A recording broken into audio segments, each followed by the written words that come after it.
1930 के दशक में ब्रिटिश राज के दौरान एक ग्रामीण एनलिसन ईसा अपने गांव में जाति संबंधी मुद्दों के कारण सम्मान हासिल करना चाहता था और ब्रिटिश भारतीय सेना में शामिल होना चाहता था। इसका विरोध ईसान के बड़े भाई सेमनान उर्फ सेनेगोलन ने किया, जो अंग्रेजों के खिलाफ क्रांति का नेतृत्व कर रहे हैं। ईसा की मुलाकात एक डॉक्टर और एक शाही परिवार की बेटी वेलमाथी से होती है और उसे उससे प्यार हो जाता है।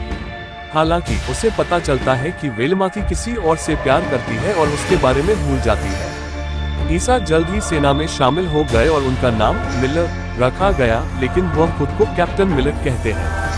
अपने कई मिशनों में से एक में ईसा अपने दोस्तों रफीक और सेम्बटा उर्फ स्टीफन के साथ उन्हें अपने ब्रिटिश जनरल द्वारा एक सार्वजनिक सभा में निर्दोष और असहाय स्वतंत्रता सेनानियों को गोली मारने के लिए मजबूर किया जाता है। जब सैनिक स्वतंत्रता सेनानियों के शवों का निपटान कर रहे थे, स्टीफन ने अपराधबोध से आत्महत्या कर ली, जिससे ईसा को अपने जनरल को मारने के लिए प्रेरित किया गया। बाद में वह आत्महत्या का प्रयास भी करता है, लेकिन रफीक उसे रोकता है और उसे सेना छोड़कर अपने गांव वापस जाने के लिए कहता है। ईसा अपने गांव लौटता है और उसे पता चलता है कि स्वतंत्रता सेनानियों के साथ सेनेगोलन भी मारा गया था। गांव वालों ने उसे डांट फटकार कर गांव से बाहर निकाल दिया। क्रांतिकारियों के एक समूह और अंग्रेजों के बीच युद्ध के दौरान ईसा क्रांतिकारियों को अंग्रेजों को मारने में मदद करता है और उनके समूह में शामिल हो जाता है। ईसा और समूह ने सफलतापूर्वक अंग्रेजों के खिलाफ एक और हमला किया, लेकिन इस प्रक्रिया में उसे गोली मार दी गई। ईसा फिर से वेलमाथी से मिलती है और उसे पता चलता है कि उसके पति की भी सभा में मृत्यु हो गई। वह ईसा को वेलमाथी के पति की मौत का बदला लेने के लिए एक ब्रिटिश गवर्नर के बेटे रिले को मारने के लिए कहती है।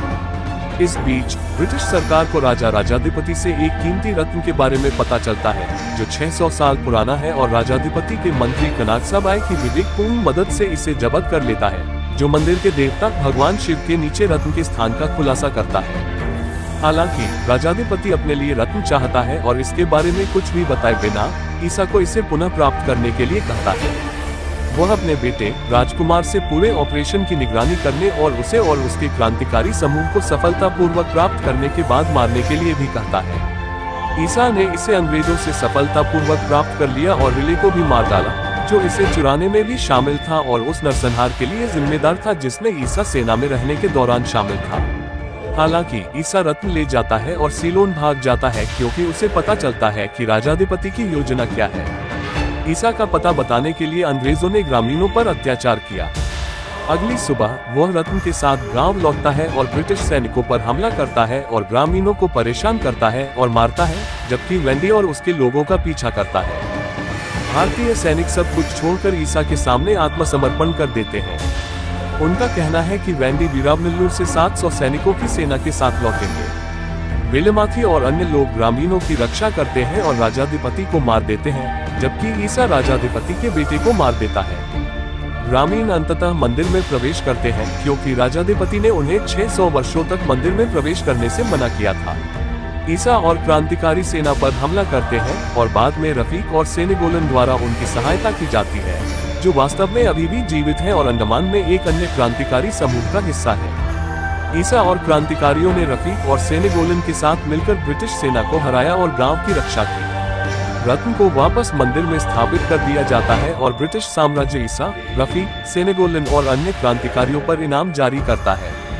उपसंहार में राजाधिपति की बेटी राजकुमारी शकुंतला एक धूर्त कनागासाबाई से अपने पिता और भाई की मौत में वेलमाथी की भागीदारी के बारे में जानती है।